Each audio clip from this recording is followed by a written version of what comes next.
O hayatın üstünü ve ümidi temsilcidir. Qoy bu müqəddəs günü hər kəsin evinə, sevinci şəşəsindəyini siz gətirsin. Arzularınız arıq kimi parlasın.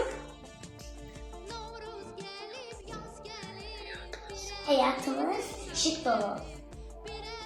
Bu çərşənbəsində qadınlar qaynamalı, ocağın üstü boş qalmamalıdır. Allah bütün ailələrə bol, ruzi, bərəkət nəsib etsin ki, hər bir evdə qazan qaynasın. Odunumuz, ocağımız heç bir zaman sönməsin. Bayram etkilərdə olan o çərşənbəsi hər bir evə ruzi, bərəkət gətirsin. Bayram etkiləri olan çərşənbələr hər günümüzə, hər evə, torpağımıza bol ruzi, bərəkət gətirsin. Can sağlığı və təravət gətirsin. Söz deməyə gəlmişik.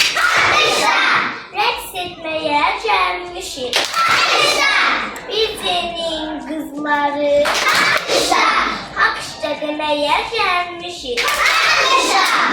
Əzizim bülbül əmmə, boy atmış sümbül əmmə, çərşənbələr içində, ikinciyəm gül əmmə,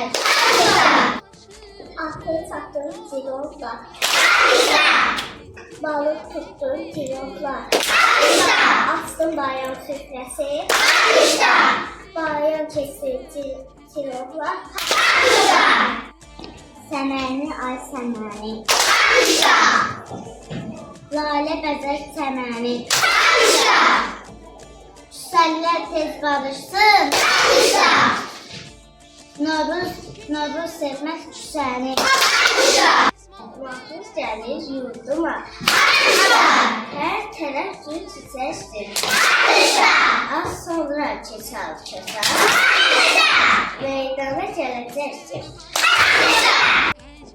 Bu axar gözlük Tacını tanıyım. Görmək mümkündür. Gözlük keçər. Keçər bura paxlava. Şor qoğallı yeməli. Bayramların sultanı. Ancaq sənə deməli. Günəş nuru saçıbdır. Soyuq qorxub qaçıbdır. Meşələrdə, baxlarda Novruz gülü açıbdır.